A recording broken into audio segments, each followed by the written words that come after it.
दोस्तों, मेरा नाम शेषराज है और मैं एक शराबी हूँ। हाय हाय हाय, सभी को नमस्कार। भगवान की असीम कृपा है, अल्कोहलिक्स एनोनिमस का साथ है, आप सभी भाइयों की मदद है। यही वजह है दोस्तों, आज भी मैंने शराब नहीं पी और एक अच्छी जिंदगी जीने की कोशिश कर रहा हूँ। सबसे पहले तो thought of bill and Bob group का मैं आभारी हूँ, जिन्होंने मुझे अपने अनुभव साझा करने का आज मौका दिया है। और जो टॉपिक रखा है दोस्तों, सरेंडर टू विन, ये बिल्कुल दोस्तों मेरे जैसे शराबी की सोबराइटी के लिए एक बहुत ही महत्वपूर्ण टॉपिक है। अल्कोहलिक्स एनोनिमस में लगभग 15 साल का शराबी जीवन लेकर मैं आया था दोस्तों। और इस अल्कोहलिक्स एनोनिमस की मीटिंग में आने के बाद ही पहली बार मेरी वास्तविकता मुझे पता चली। मैं पढ़ा लिखा इंसान था, काफी अच्छा मेरा सोशल इन्वॉल्वमेंट था, बहुत सारी अलग अलग पुस्तकें मैंने पढ़ी थी, मेरा डॉक्टरी इलाज भी कई बार हुआ। लेकिन दोस्तों किसी ने भी नहीं बताया और ना कहीं पढ़ने को मिला कि अल्कोहलिज्म नाम की भी बीमारी होती है, शराब पीना भी बीमारी है। और ये बताने वाले लोग जो थे वो कोई लेक्चरर, कोई बहुत बड़े थिंकर, डॉक्टर, साइकेट्रिक, ये नहीं थे दोस्तों। जो लोग मुझे बता रहे थे वो मेरे ही जैसे शराबी लोग थे। और वो इसीलिए वो शराबी थे, अपने अनुभव के माध्यम से मुझे वो चीजें बता रहे थे, इसीलिए मैं उन पे विश्वास कर रहा था। वरना दोस्तों ए में आने के पहले तो न जाने कितने लोगों ने मुझे समझाया, पैदा करने वाले माँ बाप, दोस्त, रिश्तेदार, पड़ोसी, डॉक्टर, इवन दारू बेचने वालों ने भी मुझे समझाया था, अरे यार इतनी मत पीते जाओ, ये कोई पीने का तरीका है क्या, और भी लोग पीते हैं।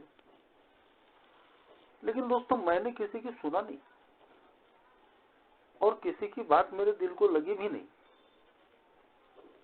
मेरे माँ के जो हाल थे दोस्तों, आज ए में आने के बाद में जब मैं उन दिनों को याद करता हूँ तो आज मुझे अंदर से मैं कांप जाता हूँ।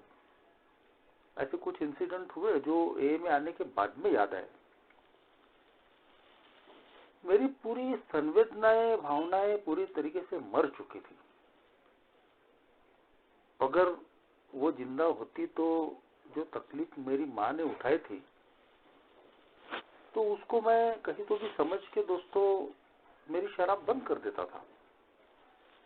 लेकिन शायद मैं वो स्थिति से भी बहुत काफी आगे निकल चुका था। तो कोई भावनात्मक अपील, किसी की सलाह, किसी के अच्छे विचार, बिल्कुल किसी ने भी दोस्तों मुझे अंदर से झंझोड़ा नहीं। लेकिन अल्कोहलिक्स एनोनिमस की मीटिंग में आने के बाद मेरे ही जैसे शराबी जो लोग थे वो अपने अनुभव से, और वो अनुभव भी दोस्तों पूरे तरीके से खुले मन से, ईमानदारी से मेरे सामने में रख रहे थे। और वो जो ईमानदारी थी, वो जो खुला मन था, वो आत्मीयता थी, जिस आत्मीयता से उन्होंने अपने अनुभव रखे थे, वही दोस्तों मेरे दिल को छू गए। और इसीलिए उनकी बोली हुई एक एक जो बात थी दोस्तों वो मुझे माननी ही पड़ी, चाहे मेरे अंदर में कितना भी डिनायल भरा था। लेकिन अल्कोहलिज्म नाम की जो बीमारी यहाँ पे मेरे पहले आए हुए लोगों ने अपने अनुभव से शेयर की, तो वो कहीं तो भी दोस्तों मुझे स्वीकार करनी ही पड़ी कि मैं एक ऐसा शराबी बन चुका हूँ कि जो बाकी के शराब पीने वालों से अलग है। यानी दुनिया में ऐसे अनगिनत शराबी लोग हैं जो अलग अलग तरीके से शराब पीते हैं, कंट्रोल ड्रिंकिंग उनको जम सकती है। सोशल ड्रिंकर, ऐसे सोशल ड्रिंकर की समाज भी उनको मान्यता देता है। उनके पीने से ना उनके काम धंधे पे असर आता है, उनके पीने से किसी को कोई तकलीफ नहीं होती, और अगर वो पी रहे हैं तो कोई उनको रोकता भी नहीं और टोकता भी नहीं। सामाजिक मान्यता प्राप्त शराबी। ओकेशनल ड्रिंकर, कभी कभार पीने वाले। याद है दोस्तों मुझे, मैंने भी ऐसे लोगों को देखा हूं कि जो कभी होली को या 31 को ही पीते थे, साल में 1-2 बार, और जब दूसरे दिन उनको कोई पीने बोलता था तो वो बोलते थे, अरे नहीं रे वाह, हो गया अपना, कल मेंजा हो गया, अभी अपने को नहीं पीना है, अपन कभी कभी पीते। प्लानिंग ड्रिंकर कि 2-4-5 लोग मिलके प्लान कर रहे हैं, कोई मौका है, ओकेशन है, प्रोग्राम है, प्लानिंग कर लिए कि भैया बढ़िया जो भी वेज नॉन वेज या जिस भी तरीके का खाना है खाएंगे, शराब पिएंगे, अच्छे ब्रांड की शराब लाएंगे, और वो प्लानिंग करके ड्रिंक करने के बाद में वो लोग भी दोस्तों दूसरे दिन बिल्कुल शराब को भूल जाते हैं। ऐसे भी लोगों को मैंने देखा, हैबिचुअल ड्रिंकर, कि शराब उनकी हैबिट तो बन चुकी है, लेकिन ये लोग भी दोस्तों अपनी शराब को एक सीमित मात्रा में पीकर बाद में उसको ना बोलने की ताकत रखते हैं। ऐसे भी अनगिनत लोगों को मैंने देखा, संडे टू संडे पीने वाले, या कई लोग हैं कि जो रोज पी रहे हैं रात को, लेकिन उनका भी तय है कि खाना खाने के पहले एक ही पैक पिएंगे, खाना खाएंगे, आराम से सो जाएंगे। हैबिट है उनको, चाहे वो डेली पीते हो या संडे को पीते हो या जब वेज नॉन वेज रहा तब पीते हो। लेकिन मैं इनमें से किसी भी कैटेगरी में आने वाला शराबी नहीं था।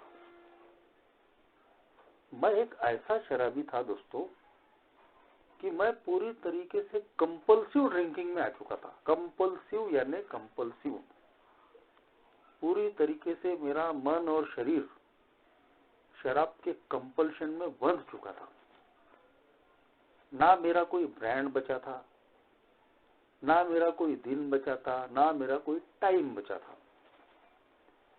और एक बार जब मैं पीना शुरू करता था तो मेरा समाधान ही नहीं होता था।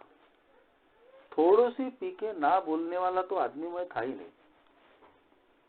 एक बार मेरे मुंह को लगी तो फिर सब आने दो वाला ही काम रहता था। कई बार मैं घर से निकलता था एक पैक पीने के लिए, सोच के निकलता था कि यार बहुत ज्यादा हो गई थी, कल गिर पड़ गए थे, झगड़े फसाद हो गए थे, अपमान हो गया था, अब इसके बाद में अपन एक ही पैक पिएंगे, घर में आएंगे, खाना खाएंगे और सो जाएंगे। लेकिन दोस्तों ऐसा कभी हुआ ही नहीं। जाता था एक पैक पीने के लिए और जैसा ही पहला घुट पेट में जाता था मेरा शरीर शराब मांगना चालू कर देता था, और थोड़ी और थोड़ी और थोड़ी। ना कोई ब्रांड बचा था, ना कोई टाइम टेबल बचा था।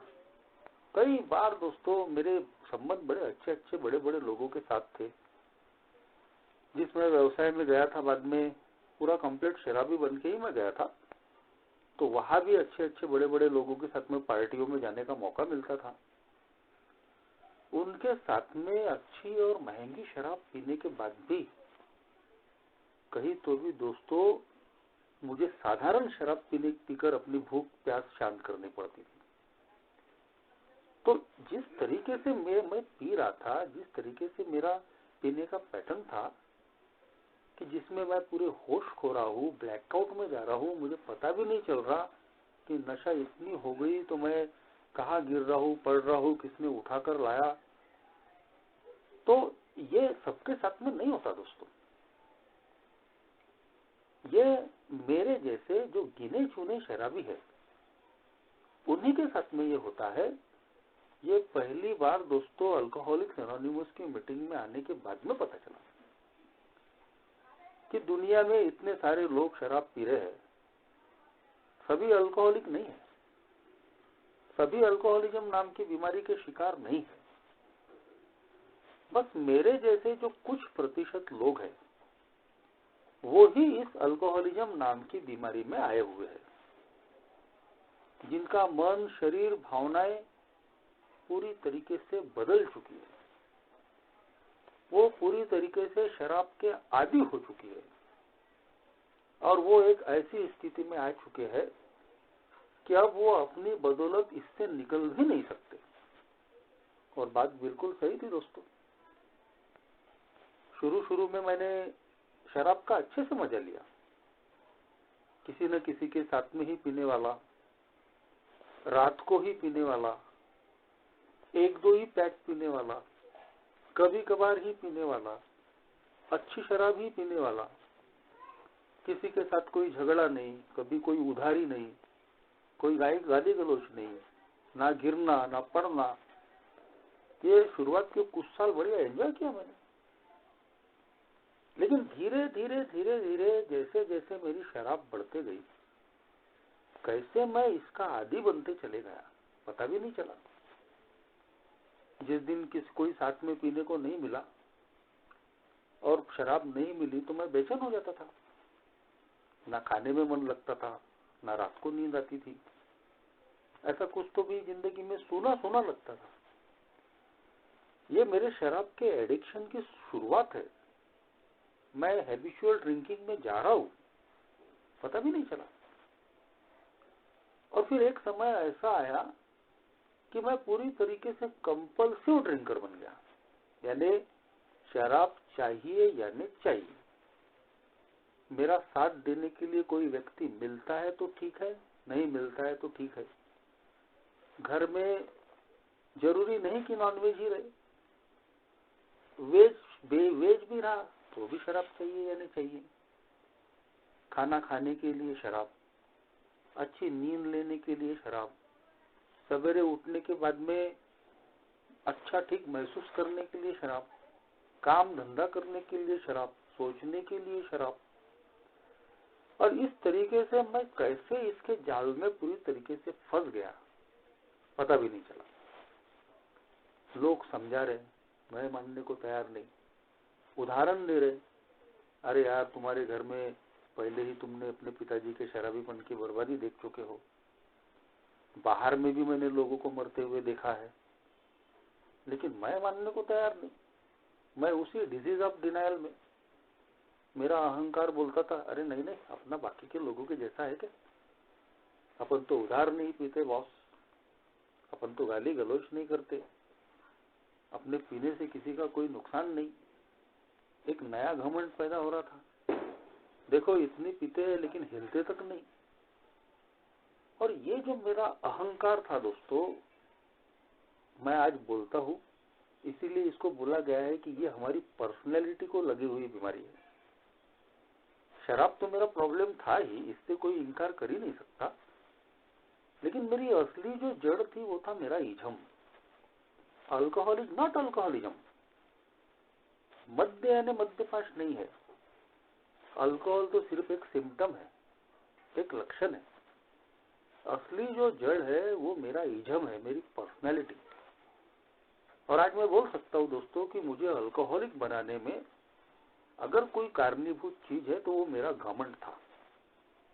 समय समय पे मुझे सबक मिले, लोगों की सलाह मिली, मैं मानने को तैयार नहीं, मैं स्वीकार करने को तैयार नहीं।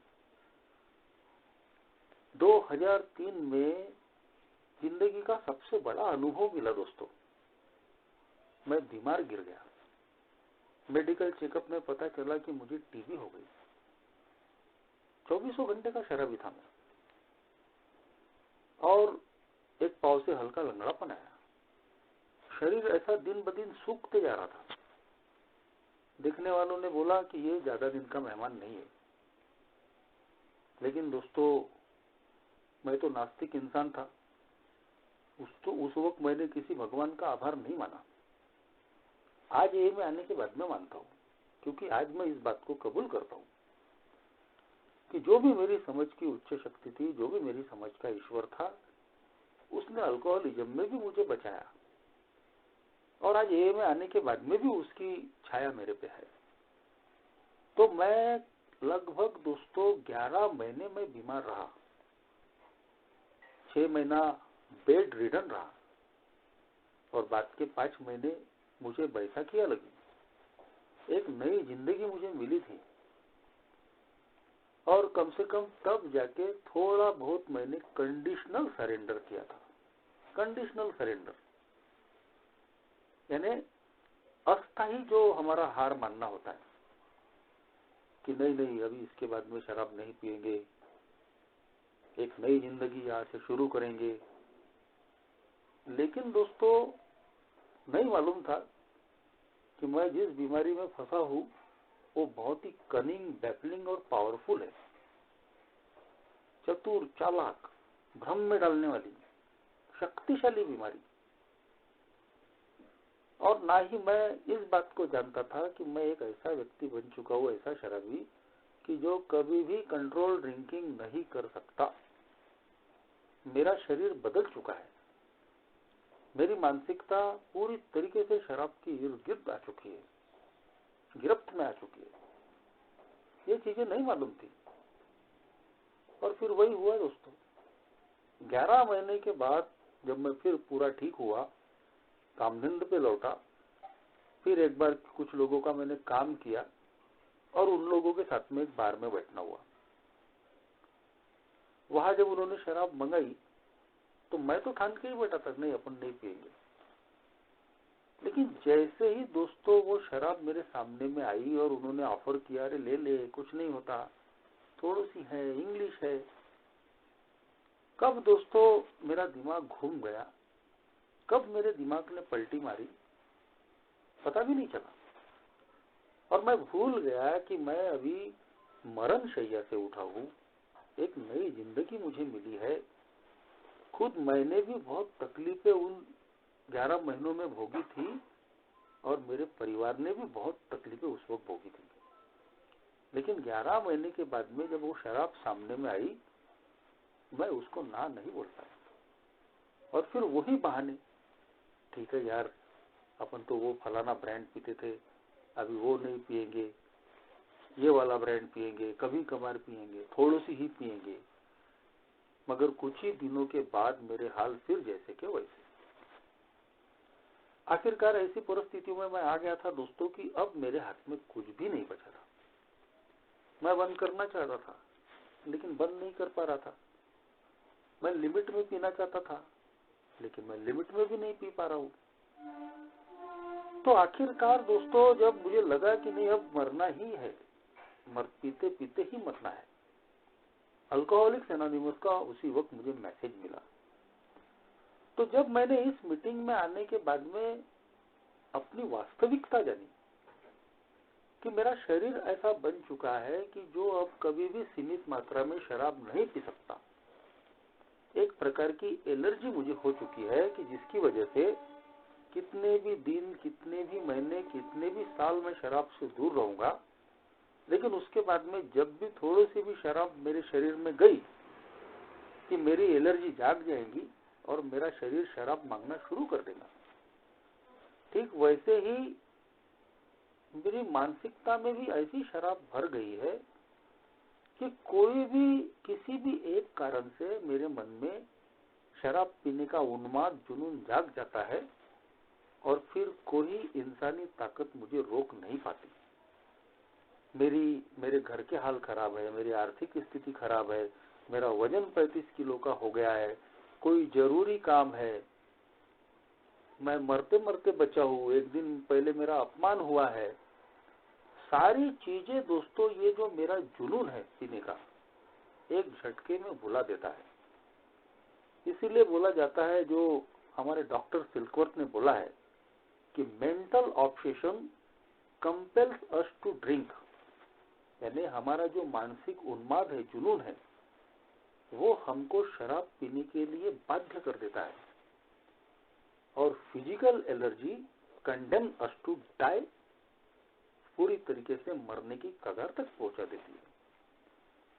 तो ये जो मेरी अपनी वास्तविकता थी, ये जब मुझे पता चली, उसके बाद में मेरे पास में दूसरा तीसरा कोई रास्ता ही नहीं था दोस्तों कि मैं अपनी हार स्वीकार कर लूं।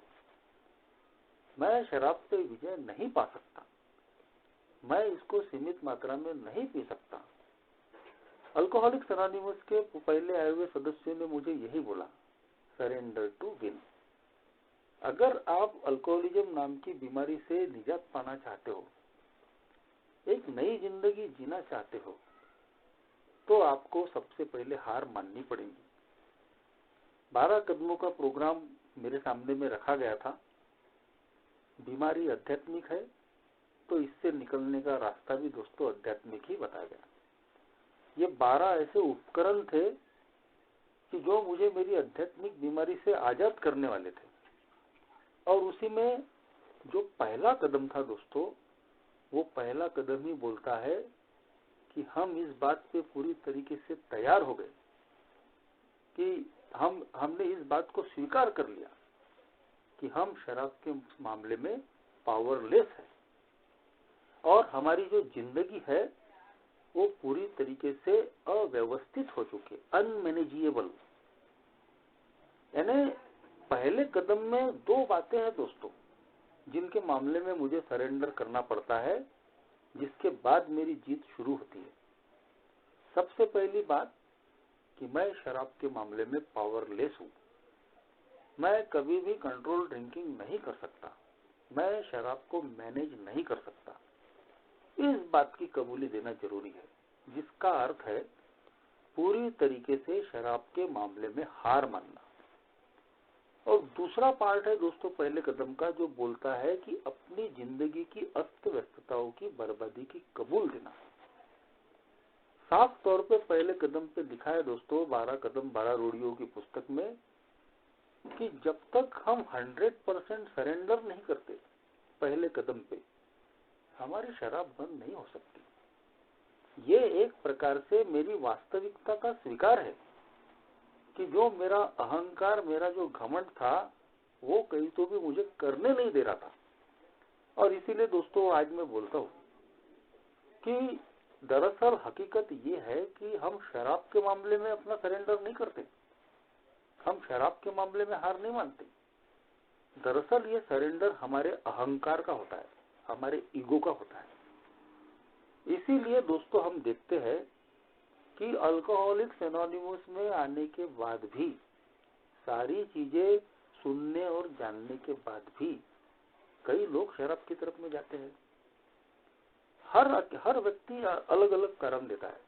बोलते हैं कि एक शराबी के पास में 32,000 कारण है शराब पीने के, लेकिन एक ओल्ड टाइमर बोलता है कि एक शराबी के सिर पे जितने बाल है ना, उसके पास बहाने हैं शराब पीने के। माँ की वजह से पी रहा हूँ, बाप की वजह से पी रहा हूँ, बीवी की वजह से पी रहा हूँ, बच्चों की वजह से पी रहा हूँ, काम धंधा नहीं है करके पी रहा हूँ, काम धंधा गया करके पी रहा हूँ, अनगिनत। कोई मर गया तो मुर्दा उठाने के लिए शराब लग रही, किसी का बर्थडे है, शादी है, उसको एंजॉय करने के लिए शराब लग रही, बारिश गिरेगी शराब के ख्याल आ रहे, धूप गिरेगी बारिश के ख्याल आ रहे, पीने के ख्याल आ रहे, ठंडी गिरेगी तो पीने का भाव जागेंगे। तो अनगिनत बहाने, अनगिनत कारण मेरे जैसा शराबी गिना सकता है। लेकिन हकीकत में दोस्तों अगर हम अपने आप की वास्तविकता को जानते हैं, उसका स्वीकार करते हैं, उसका सीधा अर्थ है कि मेरा मन और मेरा शरीर कहीं तो भी शराब का आदी बन चुका है। हमने हमेशा कोई परेशानियों या समस्याओं या तनाव के वक्त ही शराब नहीं पी है। हमने गम में भी शराब पी है, हमने खुशी में भी शराब पी है, हमने हर कारण में, हर मौसम में शराब पी है। तो जिसका साफ मतलब है दोस्तों कहीं तो भी मानसिक रूप से और शारीरिक रूप से हम पूरी तरीके से शराब के गुलाम हो चुके थे। अपनी इसी वास्तविकता का स्वीकार मुझे अल्कोहलिक्स एनोनिमस की मीटिंग में आने के बाद में करना पड़ा। जिसे बोला जाता है दोस्तों अपना बॉटम हिट करना। बॉटम हिट करने का मतलब है कि एक ऐसा बिंदु जब मैं इस बात को स्वीकार कर लेता हूं कि नहीं, अब मेरी जितनी बर्बादी हो चुकी है मेरे लिए काफी है, मैंने वो अंतिम तल जो है उस अंतिम तल को छू लिया है।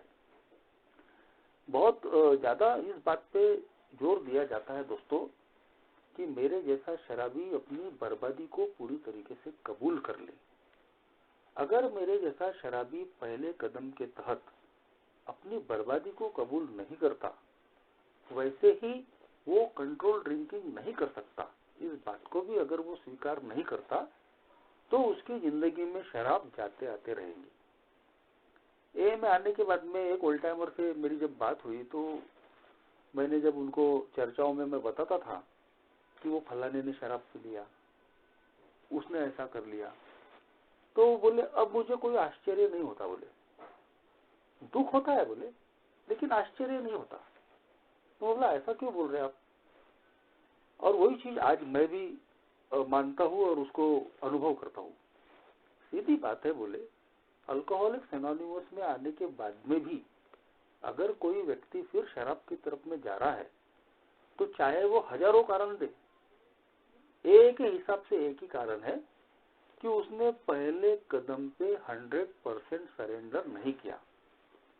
अगर जब तक वो पहले कदम पे पूरी तरीके से इस बात का स्वीकार नहीं करता कि वो शराब को कंट्रोल वे में सीमित मात्रा में नहीं पी सकता और उसकी जिंदगी इस तरीके से अनमैनेजेबल अस्त व्यस्त हो चुकी है कि अपनी बदौलत उसको वो ठीक नहीं कर सकता, ये दोनों चीजें जब तक वो कबूल नहीं करेगा तब तक उसकी जिंदगी में शराब आते जाते रहेंगी।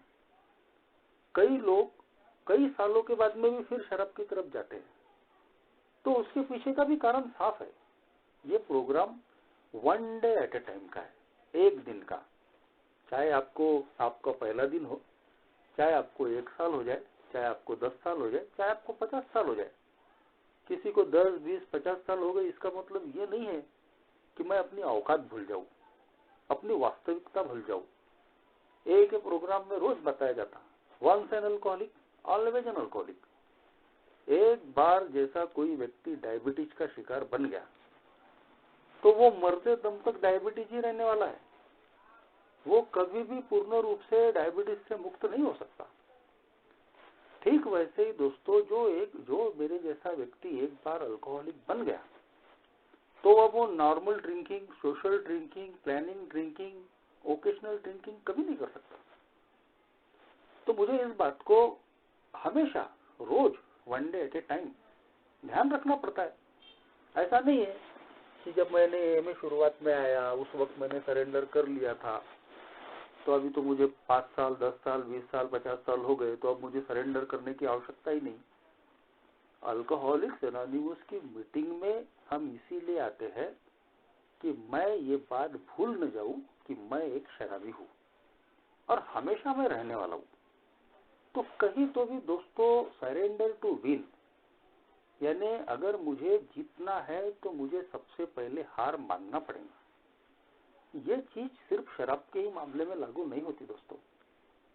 12 कदमों का जो प्रोग्राम है वो पूरा 12 कदमों का प्रोग्राम बोला जाता है ईगो डिफ्लेशन का प्रोग्राम। ईगो डिफ्लेशन का मतलब है मेरे अहंकार की हवा निकालने वाला।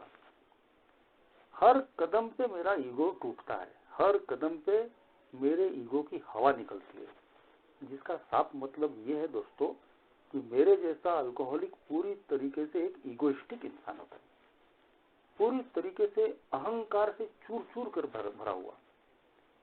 और जब हम ए में आने के बाद में अपनी छानबीन करते हैं, अपनी इन्वेंट्री लेते हैं, तो हम ये पाते हैं दोस्तों कि अल्कोहलिक बनने के पीछे में, मेरा अल्कोहलिज्म बनाने के पीछे में मेरी पर्सनैलिटी ही थी, मेरा अहंकार ही था।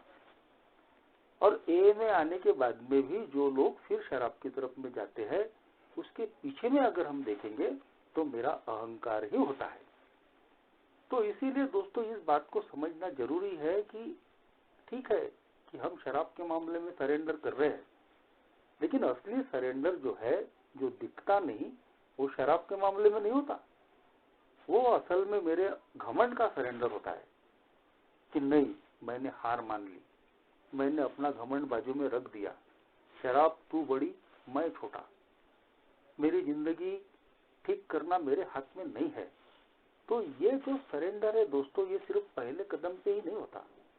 पहले कदम से तो ये जो मेरे घमंड के जो टूटने की जो शुरुआत है वो अभी शुरू हुई है। मेरा समर्पण दोस्तों आगे में हर कदम पे समर्पण होता है। दूसरे कदम पे समर्पण है कि जो अपने आप को अपनी दुनिया का भगवान समझता था, उसको लगता था कि सब मेरे हाथ में है, सब मैं मैनेज कर लूंगा। दूसरे कदम में हम कहीं तो भी अपने से पावरफुल ताकत को मानना शुरू करते हैं। वहां मैं सरेंडर करता हूँ कि ये दुनिया मैं नहीं चला रहा, सब मेरे हिसाब से नहीं होगा। शराब से दूर रहना है तो मुझे ए में आना पड़ेगा, मेरे से पावरफुल ताकत का सहारा लेना पड़ेगा। मेरे बस की बात नहीं है कि जब शराब का ऑब्सेशन आ जाए तो मैं उससे बच जाऊं। मुझे प्रार्थना करनी पड़ेगी, मुझे ईश्वर से मदद मांगनी पड़ेगी। आगे तीसरे कदम में सरेंडर है। दारू से दूर होने के बाद में हम अपनी औकात पे आ जाते हैं, फिर अपनी मनमानी शुरू कर देते हैं। नहीं, अभी तो दारू से दूर हो गए बॉस, अब तो अपन अपनी जिंदगी हैंडल कर सकते, मैं ये भी कर सकता हूँ, मैं वो भी कर सकता हूँ, मैं पैसा कमाने के लिए हर धंधे करूंगा, मैं घर वाली भी संभाल लूंगा, मैं बाहर वाली भी संभाल लूंगा। तो पुराने धंधे, पुराने तौर तरीके फिर शुरू हो जाते हैं। फिर मेरा घमंड बढ़ जाता है, सोबराइटी का घमंड, सब कुछ जान लेने का घमंड। लेकिन दोस्तों वहां भी मुझे सरेंडर करना पड़ता है। नहीं सरेंडर किया तो फिर अल्कोहलिज्म मेरा रास्ता देख ही रहा है। तो तीसरे कदम पे सरेंडर है कि जब हम अपनी जिंदगी अपने ढंग से नहीं चला सकते, हमको हमारी समझ का जो भी ईश्वर है, जो भी हमारी समझ की उच्च शक्ति है, उसके हवाले जीवन देना पड़ता है। चाह कर भी हमारी जिंदगी की परिस्थितियों को, लोगों को हम अपनी बदौलत ठीक नहीं कर पाते। शुरू में जब मैं ए में आया था, बड़ी ही खराब हाल थे और मैं चाहता था कि मैं उससे निकलूं। मेरी शादी नहीं हुई थी तो शादी करने की कोशिशें कर रहा था, वो नहीं हो पा रहा था। मेरा काम धंधा प्रोफेशन खराब हो गया था, उसके पीछे में पड़ गया था कि वो ठीक हो जाए, वो ठीक करना मेरे हाथ में नहीं था। सोशल बॉयकॉट झेल रहा था, सब लोगों ने मुझे अकेला कर दिए थे। मैं फिर से वो मान सम्मान पाना चाहता था, वो मेरे हाथ में नहीं था। वहां मुझे सरेंडर करना पड़ा कि मेरे हाथ में नहीं है। और इसीलिए मैं इसके पीछे पड़ने की बजाय अपने मानसिक शांति को बरकरार अगर रखना है तो अपना मन और जीवन अपनी समझ के ईश्वर को सौंप दे। और जैसे ही हम सरेंडर करते हैं, रिटर्न में दोस्तों जो मिलता है वो होता है चित्त शांति। ए का प्रोग्राम प्रैक्टिस का प्रोग्राम है। कितने भी हम शेयरिंग कर लेंगे, कितने भी बड़े बड़े शेयर और चाहे जो भी हो अनुभवी सदस्य कितनी भी शेयरिंग सुन लेंगे, लेकिन इस प्रोग्राम को जब तक प्रैक्टिस ही नहीं किया जाएगा तो उसका अनुभव हमको मिलने वाला नहीं है। जो मैंने बोला हूं, मैं अनुभव के आधार पर बोल रहा हूं कि सरेंडर, किसी भी प्रकार का सरेंडर हमारे अंदर का सारा तनाव, सारी बेचैनी बिल्कुल गायब कर देता है। जैसे ही आपने सरेंडर किया कि आप अंदर से हल्के हो जाते हो, आप अंदर से शांत हो जाते हो, आपके अंदर में एक पीस ऑफ माइंड भर जाता है, एक चित्त शांति को आप अनुभव कर सकते हो। और जितना ही हम अपने घमंड में अपनी चीजों को अपने जरिए से, अपने तरीके से करने की कोशिश करते हैं, उतना ही अंदर से हम लड़ते रहते हैं, उतना ही अंदर से हम परेशान रहते हैं। तो ये अनुभव करने की चीज है। तो लगभग जैसा मैंने बताया दोस्तों, हर कदम पे सरेंडर की मांग रहती है, समर्पण हमको करना पड़ता है। चौथे कदम में सरेंडर है कि मैं जो अपने आप को समझता था कि बहुत ही अच्छा इंसान हूँ, पाक इंसान हूँ, पवित्र इंसान हूँ, तो वहां मुझे अपनी पर्सनैलिटी के सामने में सरेंडर करना पड़ा कि नहीं, मैं भी सामान्य इंसान ही हूँ और लोगों से तो बहुत ज्यादा बिगड़ेल किस्म का इंसान हूँ। हर कदम पे सरेंडर है दोस्तों। और जब जब हम सरेंडर करते हैं तब तब दोस्तों हम अपनी जिंदगी की जो जंग है उसमें हम जीतते चले जाते हैं। पहले कदम पे मैंने शराब के मामले में सरेंडर किया, अपने घमंड को कहीं तो भी बाजू रखा, मेरी जिंदगी से शराब दूर हो गई। दूसरे तीसरे कदम पे मैंने सरेंडर किया, तो वहां दोस्तों एक पीस ऑफ माइंड मेरी जिंदगी में मिला कि जो हर चीज के लिए मैं लड़ता था, मुझे लगता था मेरे मन के हिसाब से हो, और वो जब नहीं हो रहा है तो मैं अंदर से परेशान हो रहा हूँ, दुखी हो रहा हूँ।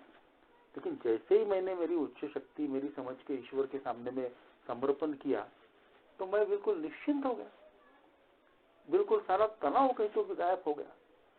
चौथे पांचवें कदम में अपनी वास्तविकता का मैंने स्वीकार किया कि हाँ यार, मैं ऐसा हूँ और मैं कबूल करता हूँ, मेरे हाथों से गलतियां हुई है, मैंने लोगों को खून के आंसू रुलाए हैं, मैंने लोगों को सताया हूँ, रुलाया हूँ, अपनी गलतियों को मैंने कबूल किया।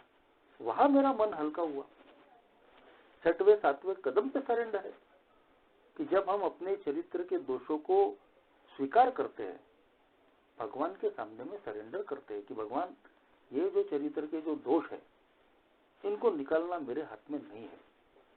शराब से तो दूर हो जाते हैं दोस्तों, लेकिन जो हमारे चरित्र के दोष है वो इतने पावरफुल होते हैं और इतनी तेजी से आते हैं कि इनको संयमित रखना, इनको संभाल पाना हमारे बस की बात नहीं रहती। आज भी मैं शॉर्ट टेम्पर्ड हूँ, अचानक गुस्सा आ जाता है, अचानक भड़क जाता हूँ मैं, फिर जुबान से कुछ भी निकल भी जाता है, और जिसकी वजह से सामने वाला दुखी होता है, सामने वाले को तकलीफ पहुंचती है। ऐसे ही हमारे अनगिनत चरित्र के दोष है कि जिन पर हमारा वश नहीं चलता। हम सिर्फ शराब के मामले में ही पावरलेस नहीं है दोस्तों, हम अपने चरित्र के दोषों के मामले में भी पावरलेस है। और सोबराइटी में ये चीजें और ज्यादा खतरनाक होती है। कब हमारा घमंड बढ़ जाएगा पता नहीं चलता, कब हमारे अंदर की लालच बढ़ जाएगी पता नहीं चलता, कब हमारे अंदर की काम वासना हम पर हावी हो जाएंगी पता नहीं चलता, कब हमारे अंदर की जलन, गुस्सा, खुन्नस, ये भावनाएं हम पे हावी हो जाएंगी पता ही नहीं चलता। और जब हम इन पर काम करने के लिए जाते हैं तो देखते हैं कि अपनी बदौलत इनको हैंडल कर पाना, इनको नियंत्रित रख पाना मेरे जैसे शराबी के लिए बहुत मुश्किल होता है, क्योंकि मैं भावनात्मक रूप से एक बीमार इंसान हूँ, इमोशनली सिक। तो वहां भी कहीं तो भी दोस्तों अपने चरित्र के दोष और स्वभाव की कमजोरियों के मामले में मुझे अपने ईश्वर के सामने में सरेंडर करना पड़ता है, उससे मदद मांगनी पड़ती है। सातवें कदम में सरेंडर ही है कि जब हम भगवान से प्रार्थना करते हैं कि भगवान मेरे स्वभाव की कमजोरियों को, चरित्र के दोषों को तू निकाल दे, ये मेरे हाथ में नहीं है, मैं इसको मैनेज नहीं कर पा रहा। और ये सारी चीजें दोस्तों मुझे सोबर रखने के लिए बहुत जरूरी चीजें हैं। तो ये पूरा प्रोग्राम ही सरेंडर का है, क्योंकि मेरे जैसा जो शराबी है दोस्तों, उसका जो बेसिक कैरेक्टर है अहंकारी, घमंड से भरा हुआ, किंग बेबी सिंड्रोम, कि मैं कुछ तो भी विशेष हूँ, ओमनीपोटेंस भावना, सर्वशक्तिमान, अलग होने की भावना, लोगों से श्रेष्ठ होने की भावना, तो ये मुझे कभी हारी मानने नहीं देती। दारू के मामले में भी वही था, अरे अपन तो कभी भी बंद कर देंगे बॉस, ये तो अपने हाथ में है, ये क्या बता रहे, alcoholism 1 day at a time, पहला ही घूंट घातक है। अभी शैलेश भाई ने भी शेयर किया, मीटिंग भी कर रहे और ये भी सोच रहे कि नहीं क्या कर लेंगे मैनेज, दारू भी पियेंगे, मीटिंग भी करेंगे, कंट्रोल ड्रिंकिंग करके बताएंगे। लेकिन उन्होंने बताया शैलेश भाई ने कि ये जो प्रोग्राम है अल्कोहलिक्स एनोनिमस का, ये अनुभवों के आधार पे है। इसीलिए इन्हें बोला जाता है कि किसी भी प्रकार के एक्सपेरिमेंट, प्रयोग मत कीजिए। ये प्रोग्राम पहले ही प्रयोग कर ही बनाया जा चुका है, और कोई भी नया प्रयोग, नया एक्सपेरिमेंट करना अपनी जान से खेलना है। क्योंकि ए में आने के बाद में अनगिनत लोग हैं जिन्होंने इस प्रोग्राम पे एक्सपेरिमेंट, प्रयोग करने की कोशिशें की। उनमें से कई लोग आज इस दुनिया में नहीं है। मैंने कई अपने नजदीकी लोग, दोस्तों को खोया हूँ, और बहुत भाग्यशाली लोग हैं कि जिनको ए में वापस आने का मौका मिला। क्योंकि दोस्तों एक बार जिंदगी में शराब आ गई, फिर उसके बारे में कोई गारंटी नहीं दे सकता कि आप ए में वापस आओगे या नहीं आओगे।